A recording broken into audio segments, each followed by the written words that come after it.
In 1901, a diver pulled a corroded lump of bronze from a shipwreck at the bottom of the Aegean Sea, and nobody on that boat had any idea they were holding the most advanced machine the ancient world ever built. For decades, it sat in a museum drawer, mistaken for a piece of unremarkable scrap. That single object would eventually rewrite what historians thought was possible in the 2nd century BCE. It would force scientists to ask a question with no comfortable answer. If the ancient Greeks could build this, what else did they build that we have simply never found? If you enjoy stories about lost technology and the limits of what we think we know about the ancient world, consider tapping that like and subscribe button. It helps more than you know, and I genuinely appreciate every one of you. Now, get yourself comfortable. Let's begin. The wreck lay roughly 45 meters down, off the northeast coast of the small Greek island of Antikythera, in a channel where the Aegean Sea narrows between Crete and the Peloponnese. Sponge divers working the area in the autumn of 1900 found the remains of an ancient cargo ship scattered across the seafloor, and word reached the Greek government soon after. What followed between 1900 and 1901 became one of the first major underwater archaeological excavations in history, conducted using primitive diving suits, hand pumps, and no small amount of personal risk. The divers brought up bronze and marble statues, fine glassware, jewelry, coins, and amphorae, the kind of haul that confirmed the ship had been a luxury cargo vessel, likely sailing from somewhere in the eastern Mediterranean toward Rome when it sank sometime in the 1st century BCE. Among the corroded debris was a featureless, fist-sized chunk of bronze and wood, encrusted with marine growth that nobody paid much attention to at the time.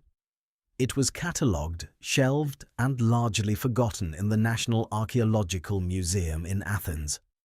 Then, in May 1902, the chunk of bronze cracked apart, likely from the wood drying and shrinking inside it, and archaeologist Valerios Stais noticed something protruding from the crack that should not have belonged to any decorative object: a gear wheel.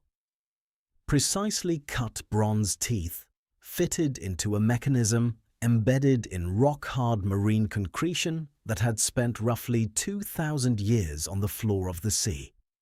The original salvage operation itself deserves to be understood in its full context, because the conditions under which the mechanism was recovered shaped for decades how seriously anyone took it. The Greek government, under the direction of the Ministry of Education and with the involvement of the country's leading archaeologists, hired professional sponge divers, men whose ordinary trade was harvesting sponges from the Mediterranean seafloor, using crude canvas and copper diving helmets, fed by hand-operated air pumps from a surface boat.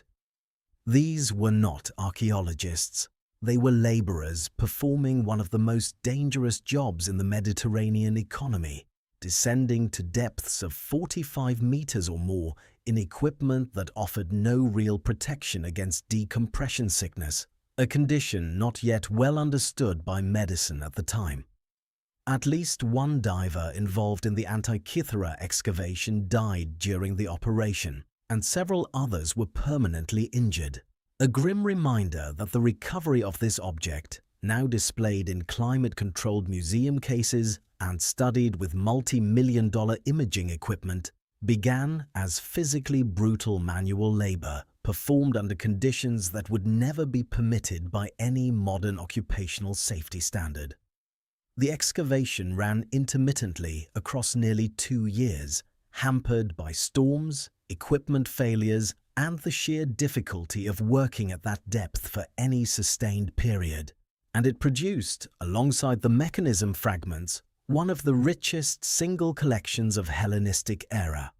bronze and marble statuary ever recovered from underwater, including the famous bronze statue now known as the Antikythera youth. A striking fact that underscores just how easily the mechanism itself, a small, corroded, visually unremarkable lump compared to the dramatic statuary surrounding it, could have been overlooked entirely, set aside, or simply lost in storage, as so very nearly happened. What Stace found inside that lump would not be properly understood for more than a century. The fragments, eventually catalogued as 82 separate pieces, contained at least 30 interlocking bronze gears, some smaller than a coin, with teeth so fine and so precisely spaced that early researchers assumed the object had to be a much later addition, perhaps an astronomical instrument from the medieval Islamic world that had somehow ended up mixed in with the ancient wreckage. The idea that a Greek shipwreck from the 1st century BCE could contain anything resembling a geared mechanism seemed, to most scholars at the time, simply absurd. Nothing in the historical record suggested the ancient Greeks possessed the engineering tradition required to design and cut gear teeth with that level of precision. Clockwork, in the conventional telling of history, was a medieval and early modern invention, emerging in Europe more than 1,000 years after the supposed date of this wreck. For decades, the object sat in a strange limbo, acknowledged as ancient but too advanced to be taken entirely seriously. Early 20th century historians of science studied it intermittently, produced competing theories, and largely concluded that whatever it was, it could not be what it appeared to be, a machine. This skepticism was not simply academic stubbornness or a failure of imagination. It reflected a deeper structural assumption embedded across the entire discipline of the history of science as it existed in the early 1900s, an assumption that traced ancient Greek intellectual achievement almost exclusively through the lens of philosophy, geometry, and abstract mathematics, the kind of knowledge preserved in surviving texts by authors like Euclid, Aristotle, and Ptolemy, while treating the practical, hands-on tradition of mechanical engineering as something fundamentally separate, lesser, and largely absent from Greek culture, more associated with what historians characterized as the purely utilitarian traditions of Roman engineering, exemplified by aqueducts, roads, and siege engines, rather than the supposedly contemplative, theory-focused Greek mind. This division, as later scholarship would demonstrate, was itself a historical distortion, shaped heavily by which kinds of ancient texts happened to survive into the medieval period through Byzantine and Islamic scholarly transmission, and which did not. Texts of pure mathematics and astronomy were copied and preserved by later scholars who valued them as intellectual achievements in their own right. Technical manuals, engineering treatises, and detailed descriptions of mechanical devices were copied far less frequently, considered less worthy of the scribal labor required to preserve them across centuries before the invention of the printing press, and, as a direct result, the practical mechanical tradition of the ancient Greek world survived into modern scholarship as little more than scattered, often vague references in the works of writers like Cicero, Vitruvius, and later Byzantine commentators, references that 19th and early 20th century historians were inclined to treat with considerable suspicion, assuming exaggeration or misunderstanding rather than literal accuracy.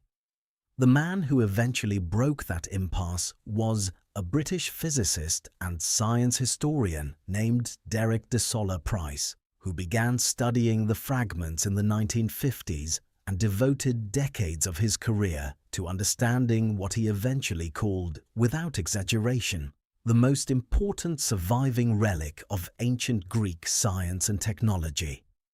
Price's challenge was severe. The fragments had corroded into a state where the internal gearing was largely invisible to the naked eye, fused into solid, calcified lumps of bronze and seawater mineral deposits. Conventional X-ray imaging of the period could not resolve the fine internal structure clearly enough to map the gear trains with confidence. Price worked with limited tools, hand measurements, careful photography, and gamma-ray imaging borrowed from industrial inspection techniques to produce his landmark 1974 monograph, Gears from the Greeks, which proposed for the first time a coherent functional theory. The device was an astronomical calculating machine, a mechanical computer designed to model the movements of the sun and moon through the zodiac. Price's reconstruction was incomplete and contained errors that later research would correct, most notably in his estimate of the total number of gears and his interpretation of certain dial functions on the back face of the device. But his core insight reoriented the entire field. This was not a curiosity. It was evidence of an engineering tradition that had simply vanished from the historical record, leaving behind almost no trace except for this single object that happened to survive a shipwreck, 2,000 years of seawater, and a chance discovery by sponge divers looking for marketable goods rather than history. Price's work, despite its limitations, proved enormously influential, precisely because it was the first serious attempt to treat the mechanism as a coherent engineering problem, rather than an archaeological curiosity to be catalogued and set aside. He approached the fragments the way a mechanical engineer might approach a piece of disassembled, unfamiliar machinery, asking not simply what the object was, but how it could possibly have worked, what physical principles its gear ratios encoded, and what that implied about the mathematical and astronomical sophistication of whoever designed it. This approach, treating an archaeological artifact as a functioning machine first and a historical curiosity second, was itself somewhat unusual for the discipline at the time, and it set the methodological template that every subsequent major study of the mechanism would follow. Price died in 1983, more than 2 decades before the imaging technology that would finally validate and correct his core thesis became available, and he never lived to see the full scope of what the device actually contained. But his 1974 monograph remained the standard reference on the mechanism for nearly 30 years, cited in virtually every subsequent paper, even as later researchers gradually identified errors in his specific gear count and dial function theories. The technology that finally cracked the mechanism open did not arrive until the early 2000s, when a research consortium called the Antikythera Mechanism Research Project, combining scholars from Cardiff University, the National Archaeological Museum in Athens, the National Hellenic Research Foundation, and several other institutions, brought modern imaging equipment to bear on the fragments. 2 technologies proved decisive. The first was a high-resolution surface imaging system called polynomial texture mapping, developed in collaboration with Hewlett-Packard, which used multiple raking light sources to capture extremely fine surface detail and faint inscriptions that were invisible under normal lighting. The technique works by photographing an object dozens of times under light sources positioned at different angles, then computationally combining those images so that a researcher can virtually relight the surface from any angle on a computer screen, dramatically enhancing the visibility of inscriptions that had been worn nearly flat by 2,000 years of corrosion and handling. The second, and far more important, was an 8-ton, custom-built micro-focus X-ray computed tomography scanner, developed by X-Tech Systems in the United Kingdom specifically for this project, capable of generating 3-dimensional cross-sectional images of the fragments at a resolution fine enough to trace individual gear teeth buried inside solid corrosion. The scanner, nicknamed the Blade Runner by the research team, had to be transported to Athens because the fragments, fragile and irreplaceable, could not be shipped abroad, requiring the entire 8-ton apparatus to be disassembled, freighted to Greece, and reassembled inside the National Archaeological Museum, a logistical undertaking nearly as remarkable in its own right as the imaging results it eventually produced.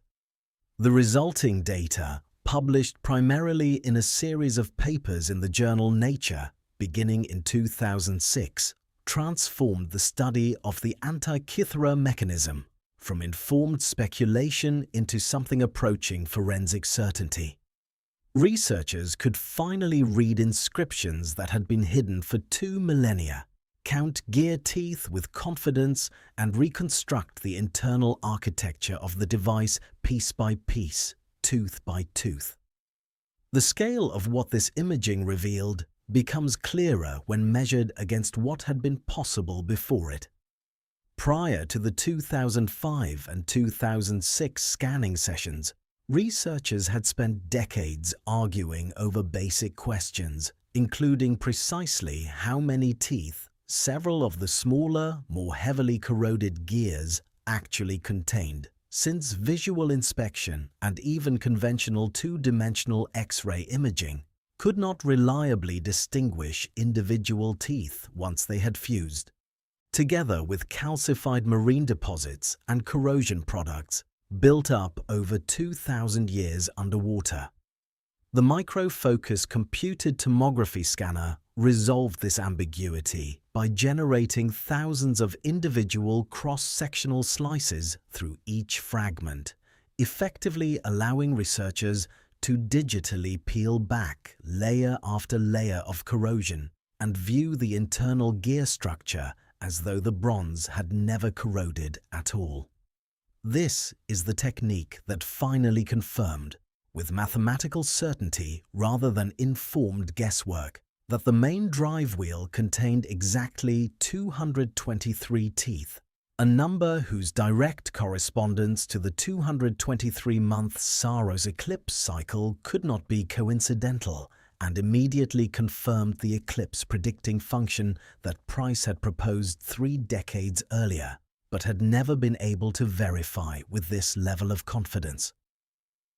What emerged from that imaging data was a machine considerably more sophisticated than even Price had proposed. The device, originally housed in a wooden case roughly the size of a large shoebox or a thick book, somewhere in the range of 30 by 20 by 10 centimeters, contained at least 30 surviving bronze gears, though the original mechanism is now believed to have contained somewhere between 37 and possibly more, many of which were lost or destroyed in the 2,000 years between its construction and its recovery. The gears varied dramatically in size, from large wheels several centimeters across down to tiny components with teeth only a millimeter or so apart.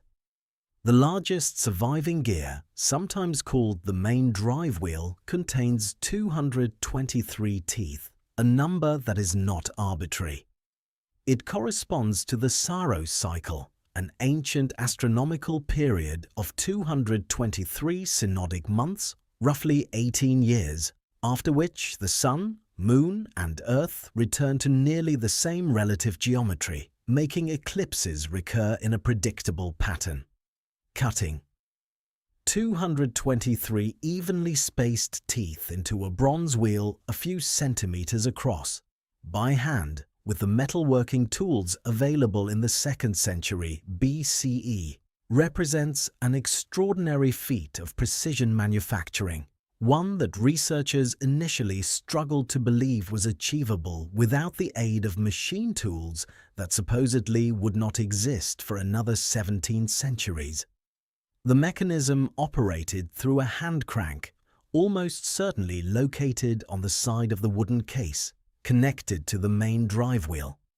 Turning that crank rotated a date dial on the front of the case, and through an elaborate train of interlocking gears, that single rotational input propagated outward to drive a series of pointers and subsidiary dials, each displaying a different astronomical or calendrical quantity simultaneously.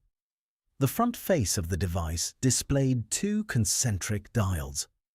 The outer ring was a 365-day Egyptian calendar, and crucially, this ring could be rotated slightly relative to the inner ring to compensate for the quarter-day discrepancy in the solar year, an adjustment mechanism that demonstrates the makers understood the calendar drifted against the true solar year and built in a correction, predating by centuries the kind of leap year logic later formalized in the Julian calendar. The inner ring displayed the 12 signs of the Greek zodiac, and a pointer, shaped like a small sphere or a hand depending on the reconstruction, indicated the sun's position along the zodiac on any given date, effectively functioning as a solar calendar, synced to the stars rather than merely the seasons. A second pointer tracked the moon, and this is where the engineering becomes genuinely staggering for a device built without any concept of calculus, without modern metallurgy, and without any precedent in the surviving historical record. The moon does not move through the sky at a constant speed relative to the stars. Its orbit around Earth is elliptical, meaning it moves faster when closer to Earth at perigee and slower when farther away at apogee, a phenomenon described mathematically today as the first lunar anomaly. The ancient Greek astronomer Hipparchus of Rhodes, working in the 2nd century BCE, the same century the mechanism is believed to have been constructed, had developed a geometric model to account for this variable lunar speed, and the Antikythera Mechanism's designers translated that model directly into bronze. They achieved this through what modern engineers call a pin and slot mechanism. Two gears mounted at a slight offset from one another, one of them bearing a pin that rides inside a slot cut into the other, so that as the gears rotate, the pin's position within the slot causes the output gear to speed up and slow down cyclically, even though the input rotation remains perfectly constant. It is, in effect, an early mechanical analog computer encoding a non-uniform rate of change using nothing but offset gear axes and a sliding pin. There is no comparable mechanical device anywhere else in the surviving archaeological or textual record for at least the next 1,000 years. The next known appearance of anything resembling this kind of variable speed gearing does not surface again until medieval European and Islamic astronomical clocks many centuries later, and even those were generally less sophisticated in their modeling of variable orbital motion. The lunar display did not stop at position.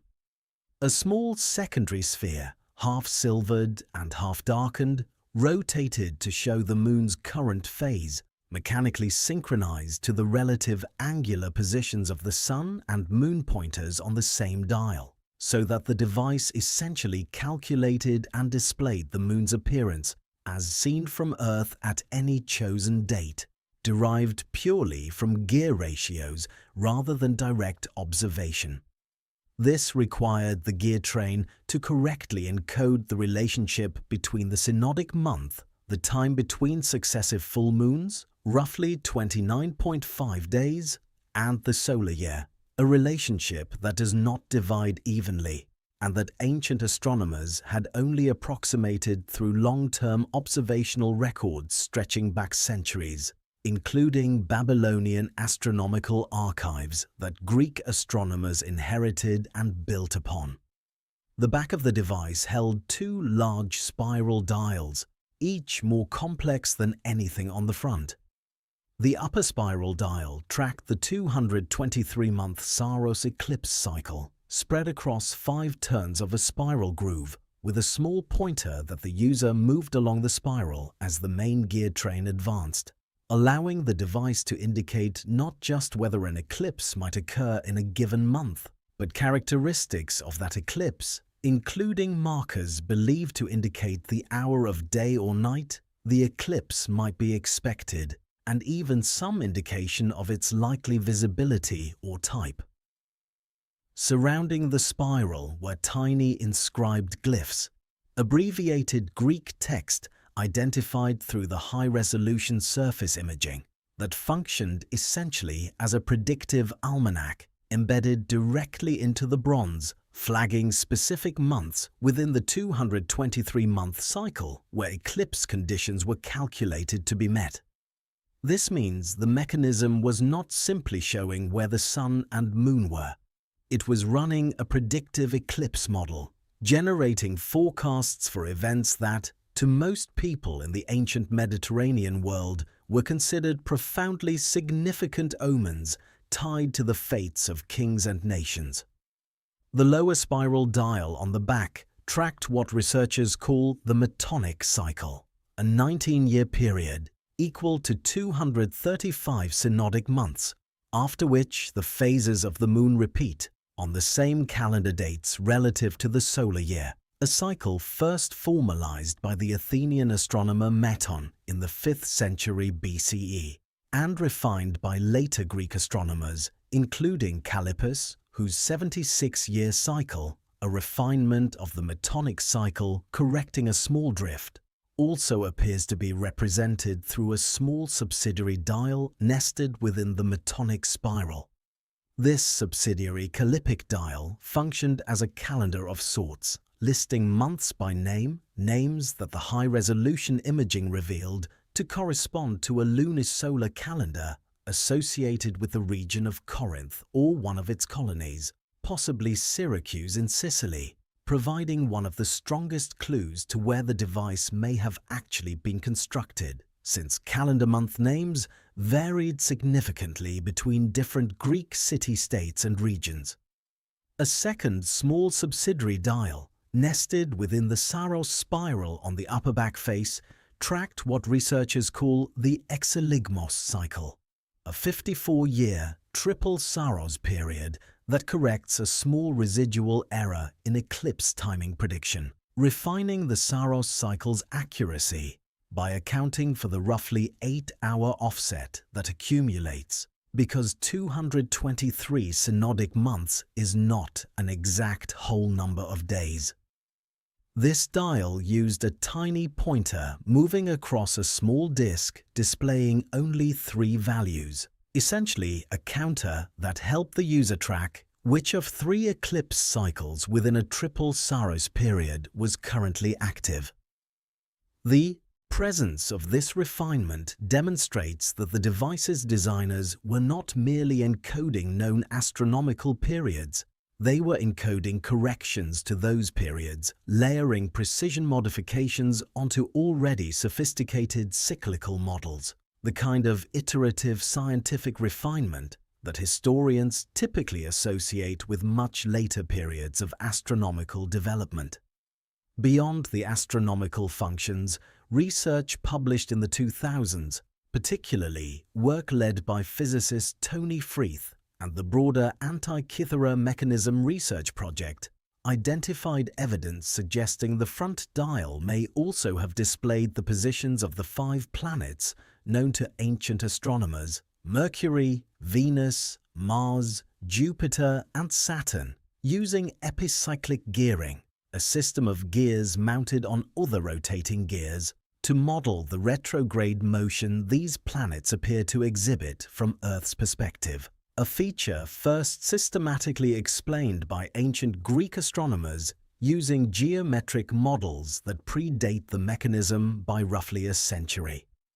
No surviving fragment of the mechanism itself contains direct physical evidence of these planetary gear trains, since the relevant section of the front dial mechanism did not survive the 2,000 years on the seafloor. But a 2021 study from University College London, led by mechanical engineer Tony Freeth and colleagues, used the surviving evidence, including the precise spacing of mounting holes for a planetary display system referenced in surviving inscriptions and gear ratios derivable from known ancient astronomical period relationships, to propose a complete theoretical gear train design that could plausibly fit within the case and reproduce the known planetary periods using the technology and astronomical knowledge available in the period. This reconstruction remains a hypothesis rather than a confirmed historical fact, since the physical evidence for it does not survive, but it represents the most rigorous attempt yet to determine the full theoretical capability of the device. And if accurate, it would mean the Antikythera mechanism modeled the entire known solar system as understood by ancient Greek. Astronomy, sun, moon, and 5 planets inside a single hand-cranked bronze instrument smaller than a modern laptop computer. The inscriptions covering the device totaling somewhere in the range of 3,400 to as many as 4,800 characters of ancient Greek text, once the high-resolution surface imaging revealed previously illegible sections, function essentially as a user manual embedded directly onto the bronze plates of the case itself.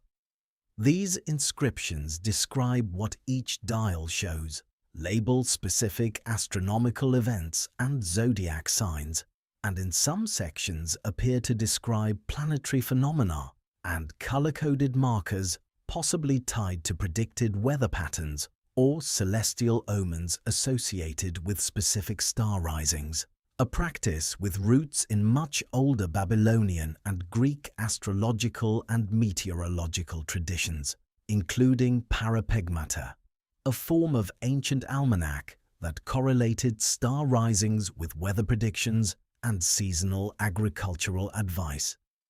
The sheer density of explanatory text suggests the device was meant to be operated and understood by someone without specialized astronomical training, implying it may have been a teaching tool, a high-status display object demonstrating its owner's wealth and sophistication, or possibly both simultaneously. Determining who built the Antikythera mechanism and why has occupied researchers for more than a century, and the honest answer remains that nobody knows for certain. The ship that carried it sank, based on coin and pottery evidence recovered from the wreck sometime in the period of roughly 70 to 60 BCE, though some researchers have argued for a slightly different range based on stylistic analysis of associated artifacts. The mechanism itself, based on the astronomical calculations embedded in its eclipse prediction dial, which can be checked against known historical eclipse patterns, appears to model a period beginning around 205 BCE, leading some researchers, including physicist and historian Christian Carman, to propose the device may have been constructed considerably earlier than the shipwreck date, possibly by several decades or more, meaning it could have already been an old, valuable instrument by the time it ended up aboard the ship that sank near Antikythera. Cicero, the Roman statesman and writer, recorded in writing, during the 1st century BCE, that the Greek philosopher and astronomer Posidonius of Rhodes had constructed a device that modeled the motions of the sun, moon, and 5 planets, a description that aligns closely with what the Antikythera mechanism appears to have been capable of, though no surviving evidence directly connects Posidonius to this specific object. Cicero also referenced an earlier device attributed to Archimedes, the legendary Syracusan mathematician and engineer killed during the Roman siege of Syracuse in 212 BCE, describing a sphere that modeled the heavens, and some researchers have speculated about a possible connection between the engineering tradition of Archimedes and the mechanism's construction, given the calendar inscriptions on the device's metonic dial pointing toward Corinth or its colonies, of which Syracuse was the most prominent. This remains speculative, but it places the device within a genuine documented tradition of ancient Greek mechanical astronomy that simply did not survive in physical form anywhere else, only in scattered literary references from Roman writers describing machines that, until 1901, modern scholars largely assumed were either exaggerated or entirely fictional. What makes the Antikythera mechanism so disorienting to the standard narrative of technological history is not simply its existence, but its apparent isolation. No other device approaching this level of mechanical sophistication survives from the ancient world. No fragmentary fossil record of simpler precursor devices has been found. No obviously degraded later imitations. Nothing that would normally accompany a genuine engineering tradition as it develops, refines, and eventually declines. Gear technology of comparable sophistication does not reappear in the historical and archaeological record until medieval astronomical clocks began appearing in European cathedrals and Islamic observatories more than 1,000 years later. And even those early medieval devices, while impressive, generally did not match the Antikythera mechanism's specific achievement of modeling variable orbital speed through pin and slot gearing. This has led to one of two broad interpretations among historians of science.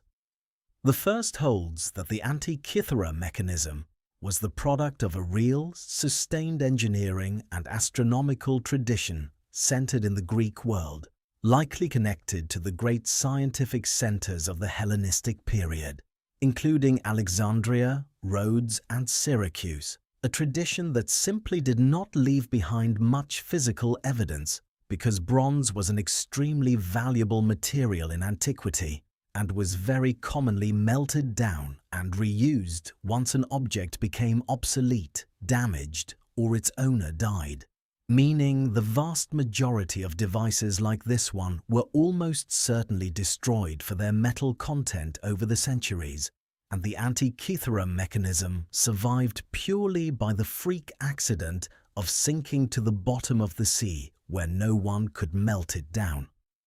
The second interpretation, while no longer seriously held by mainstream historians, given the volume of corroborating textual evidence from writers like Cicero, briefly entertained the idea that the device might represent a singular, almost accidental achievement, the work of one extraordinarily gifted individual or workshop that was never widely replicated.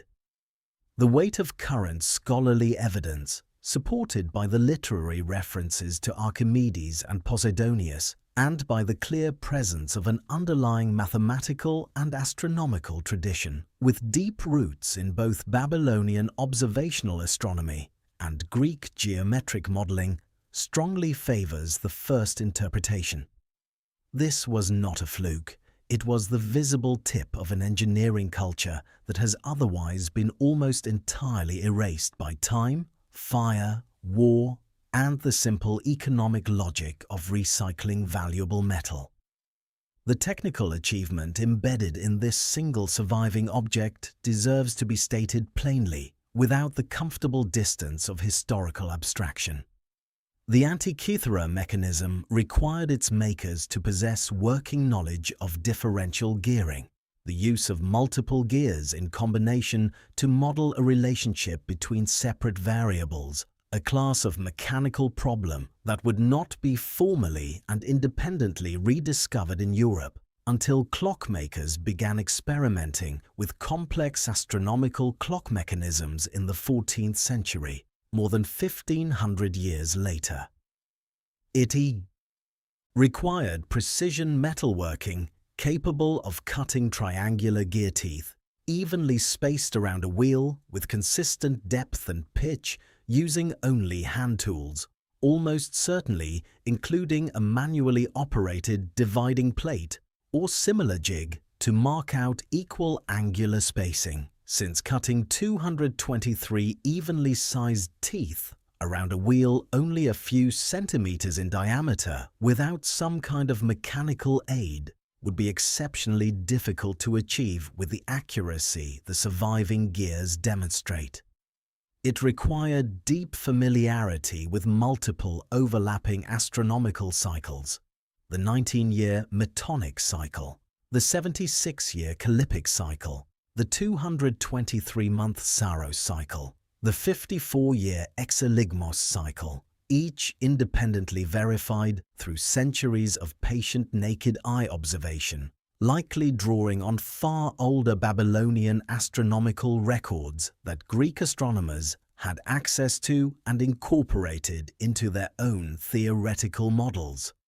And it required someone to translate all of that astronomical knowledge into a physical gear ratio problem, calculating the correct number of teeth for dozens of interlocking wheels so that a single hand crank turned at any speed would correctly propagate the right proportional motion through the entire gear train to drive every dial and pointer in mathematically accurate synchronization.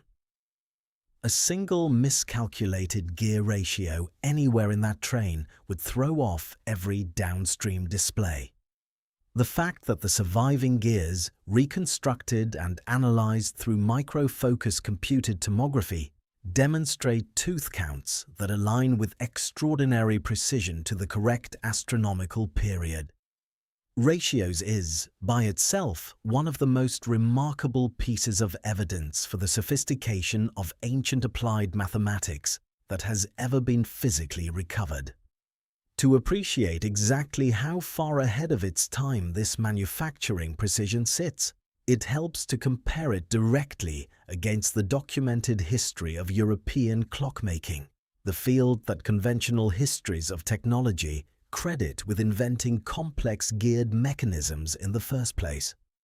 The earliest known mechanical clocks in Europe, primarily large weight-driven tower clocks installed in monasteries and cathedrals, begin appearing in the historical record around the late 13th and early 14th centuries, and these early devices were comparatively crude, designed primarily to ring bells at fixed intervals rather than to model complex astronomical relationships. It is not until astronomical clocks, like the famous Strasbourg astronomical clock, with its various editions beginning in the 14th century and continuing through major reconstructions in the 16th and 19th centuries, or the surviving Wells Cathedral clock in England, dated to around 1390, that European craftsmen began building geared mechanisms, attempting to model planetary motion, lunar phase, and calendar functions with anything approaching the ambition of the Antikythera mechanism. Even these medieval European astronomical clocks, built more than 1400 years after the Antikythera mechanism, generally relied on simpler gearing assumptions, frequently modeling lunar and planetary motion using uniform circular motion approximations, rather than the variable speed pin and slot system the ancient Greek device employed to account for the moon's elliptical orbital anomaly. In other words, on this specific point, the accurate mechanical modeling of non-uniform orbital speed through offset gearing, the Antikythera mechanism was not merely earlier than its closest European successors. It was, in certain respects, more mathematically sophisticated than devices built well over 1,000 years afterward, a fact that continues to surprise historians of horology when they first encounter the comparison. The Antikythera mechanism did not emerge from a cultural vacuum, even though it currently stands almost entirely alone in the surviving physical archaeological record.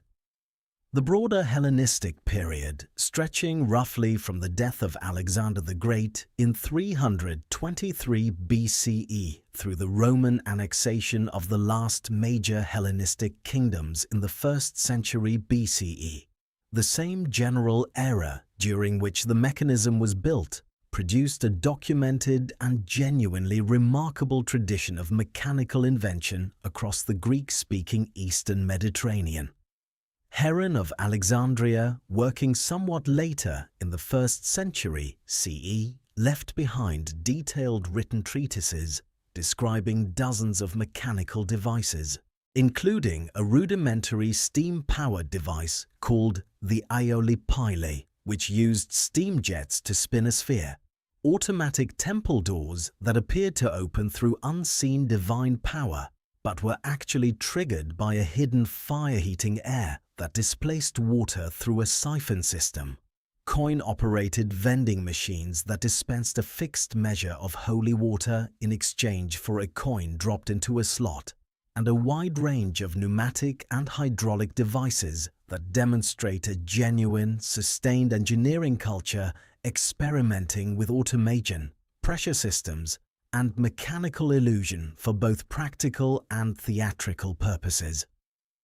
Ctesibius of Alexandria, working in the 3rd century BCE, considerably earlier than Heron and closer to the probable era of the Antikythera Mechanism's construction, is credited with inventing an improved water clock that used a constant flow regulator to maintain accurate timekeeping, along with early designs for a force pump and a compressed air catapult.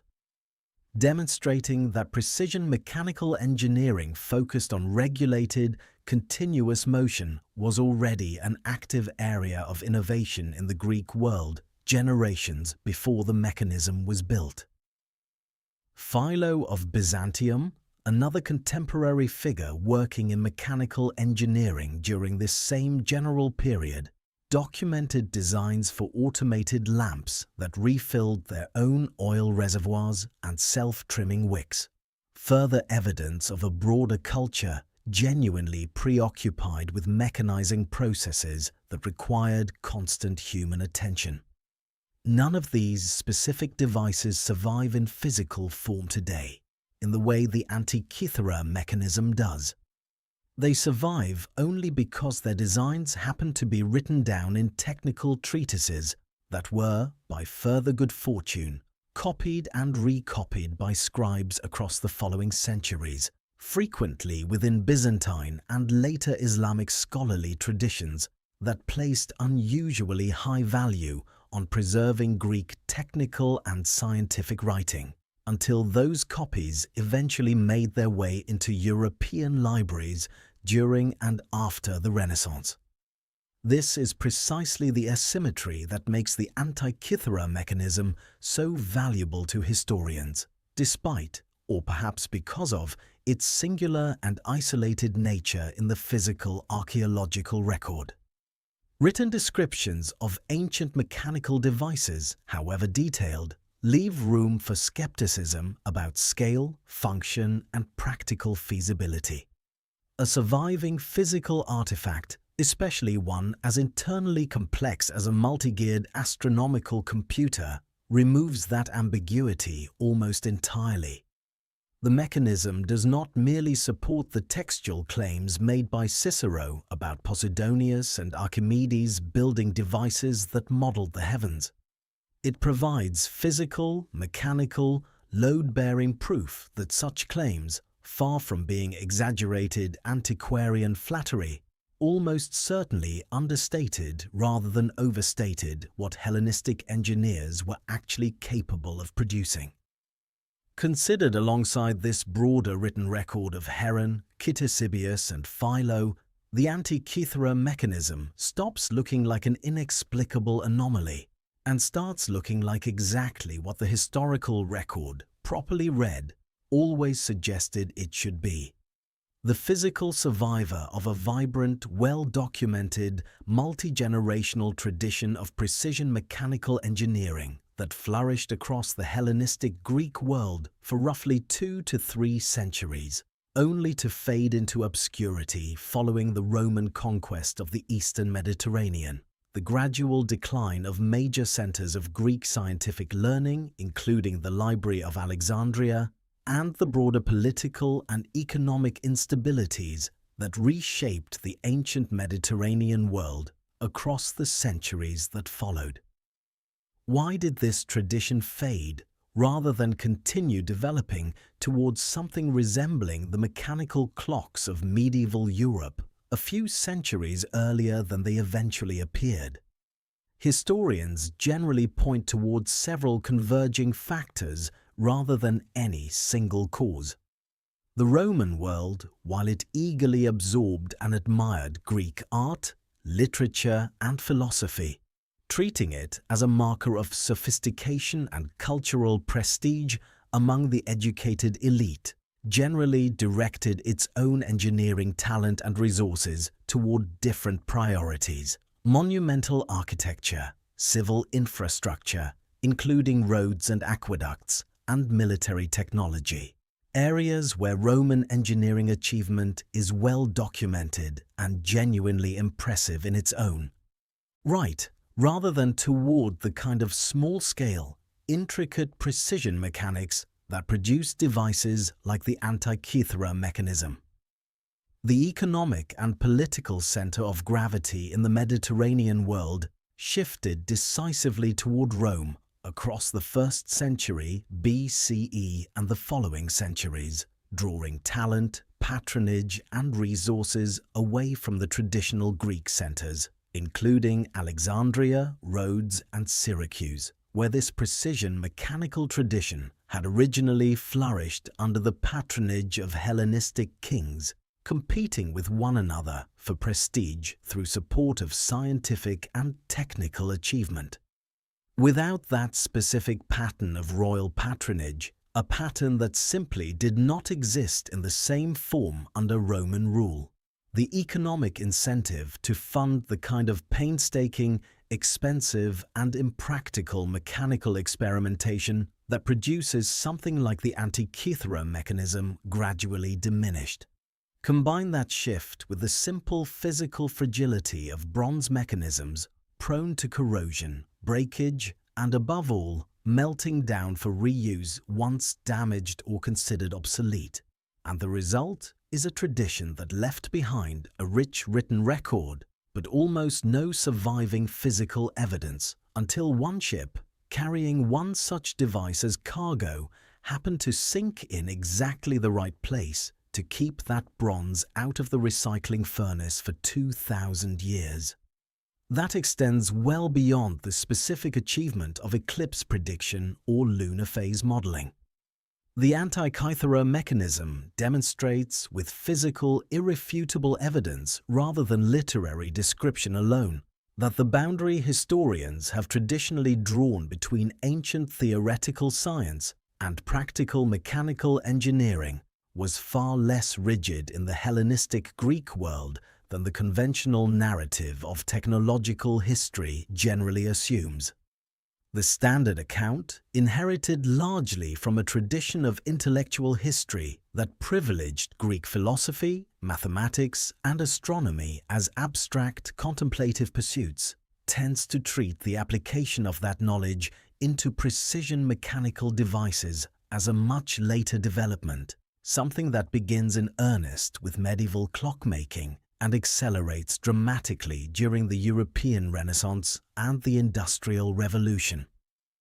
The Antikythera mechanism does not fit that narrative. It is direct physical proof that, at minimum, one workshop or tradition in the 2nd century BCE Greek world had already closed the gap between abstract astronomical theory and precision applied mechanics, producing a device that would not be functionally exceeded in mechanical sophistication for well over 1,000 years.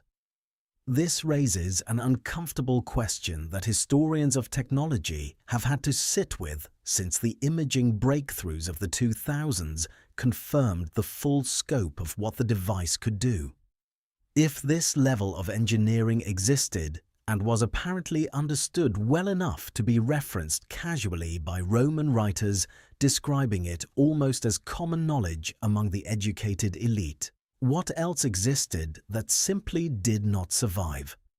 Bronze, unlike stone or pottery, does not survive burial or shipwreck conditions nearly as reliably across 2,000 years unless extraordinarily fortunate circumstances intervene. And even when it does survive physically, it was overwhelmingly likely to be melted down and repurposed by later generations who had no reason to preserve an obsolete or broken mechanical curiosity when the metal itself held immediate, tangible value. The Antikythera Mechanism survived specifically because it sank to the bottom of the sea, outside the reach of scrap metal recycling for 2,000 years, only to be recovered by accident through the unrelated economic activity of sponge diving. There is no reason to assume this was the only such device ever built. There is every reason to assume it was simply the only one fortunate enough to be preserved. Modern attempts to physically reconstruct the mechanism, beginning with Derek de Solla Price's early functional models and continuing through far more accurate reconstructions built following the 2006 through 2021 imaging research, including detailed working models produced by researchers such as Michael Wright, a former curator at the Science Museum in London, who spent decades independently studying and reconstructing the device's gear trains, have confirmed that the mechanism, as understood today, is mechanically functional. These working reconstructions, when hand-cranked, do successfully model lunar phase, solar and lunar zodiac position, and eclipse prediction cycles in a manner consistent with known ancient astronomical period relationships, providing physical proof that the theoretical reconstruction derived from the X-ray tomography data is not merely an elegant academic hypothesis, but an actual operable machine. This matters because it eliminates any lingering possibility that the device was symbolic or decorative rather than functional. It worked. Someone, more than 2,000 years ago, turned a small bronze crank on the side of a wooden case and watched bronze pointers sweep across inscribed dials, correctly modeling the position of the Moon in its variable speed orbit, correctly predicting which months across the next 18 years carried elevated risk of a solar or lunar eclipse, and correctly tracking the slow 19-year drift of the lunar calendar against the solar year, using nothing but interlocking metal gears and the astronomical theory of Hipparchus, Meton, Callippus, and likely generations of unnamed mathematicians and astronomers whose names did not survive alongside their work. The question of why someone would build something. This elaborate touches on a dimension of the ancient world that is easy to underestimate from a modern vantage point, saturated with digital calendars and instantaneous astronomical data available on any device in any pocket. Eclipses in the ancient Mediterranean and Near Eastern world were not abstract astronomical curiosities.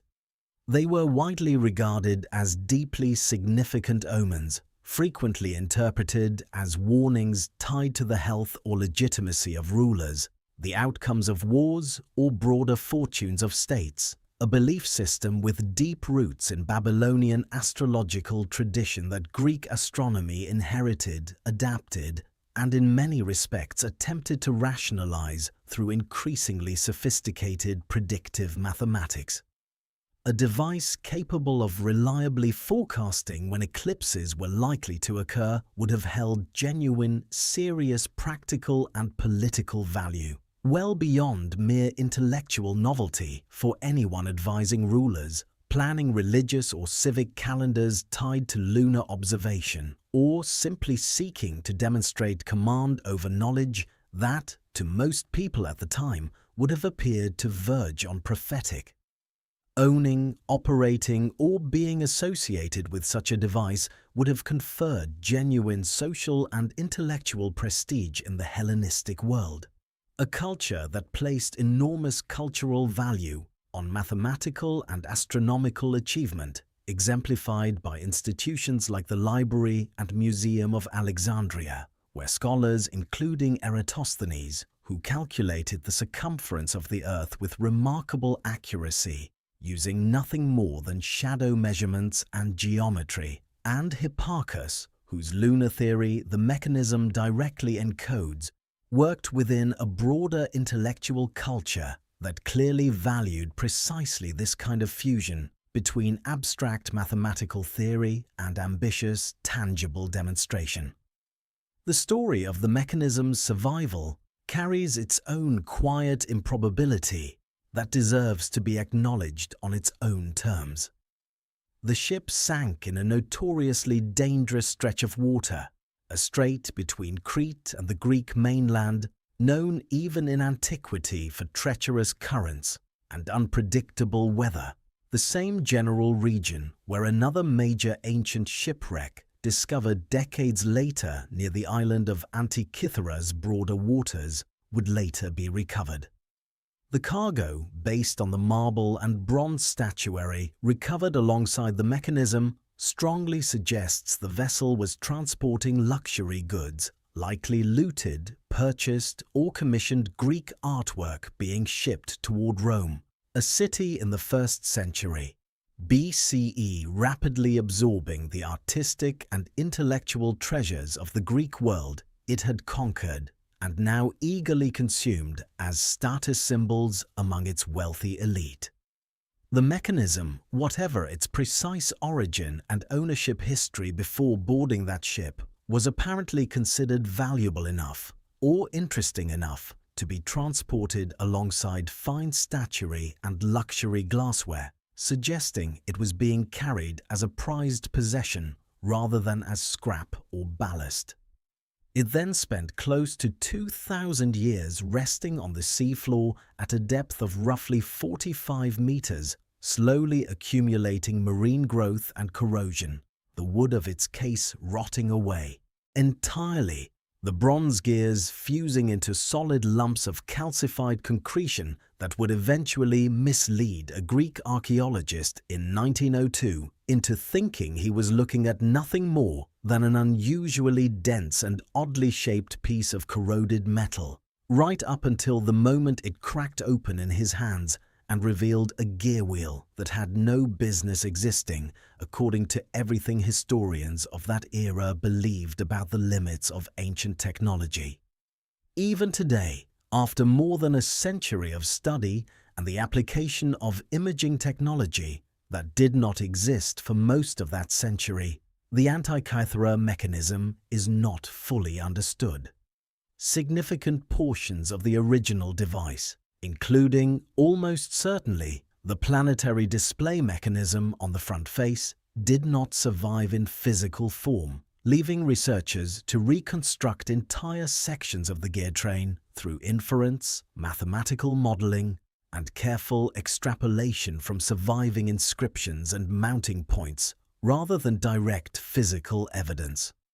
The question of exactly who built it, where precisely it was constructed, and what its complete intended function was, teaching tool, prestige object, working astronomical instrument for an astronomer or astrologer, or some combination of all three, remains genuinely open, debated actively among the small community of researchers who specialize in the device, with new papers continuing to emerge as imaging technology, computational modeling, and historical analysis techniques continue to improve.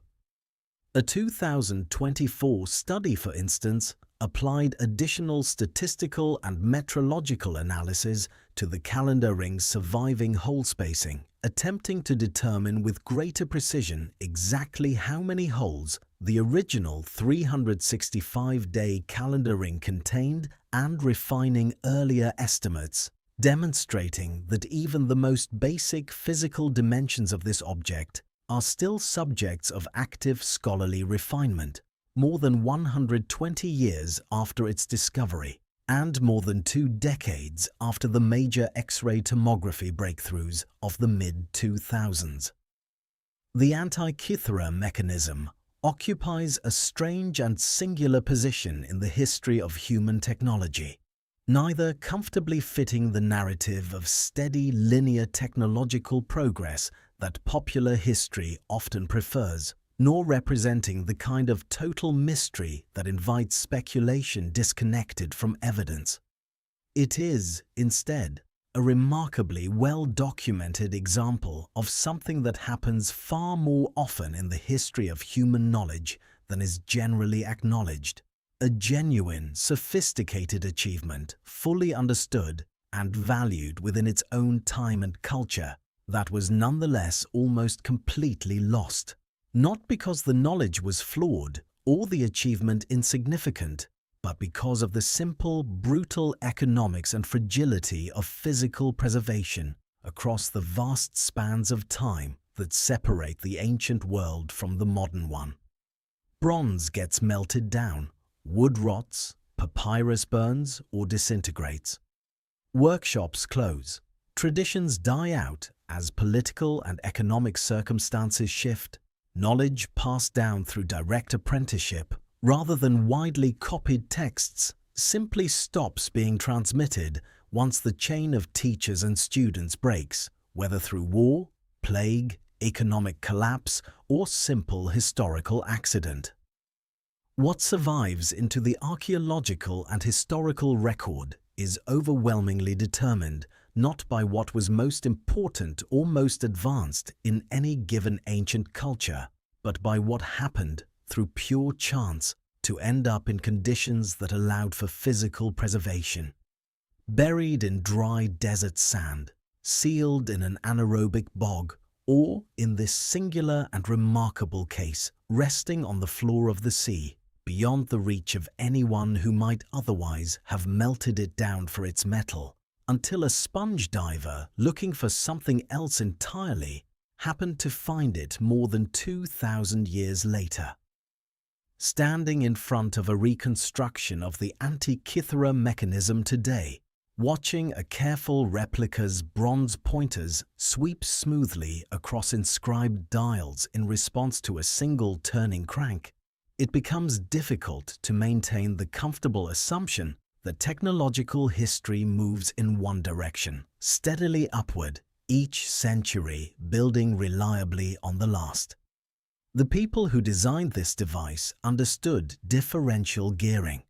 They understood, mathematically and mechanically, how to model a non-uniform rate of orbital motion using nothing but the relative positions of two offset gear axes and a sliding pin.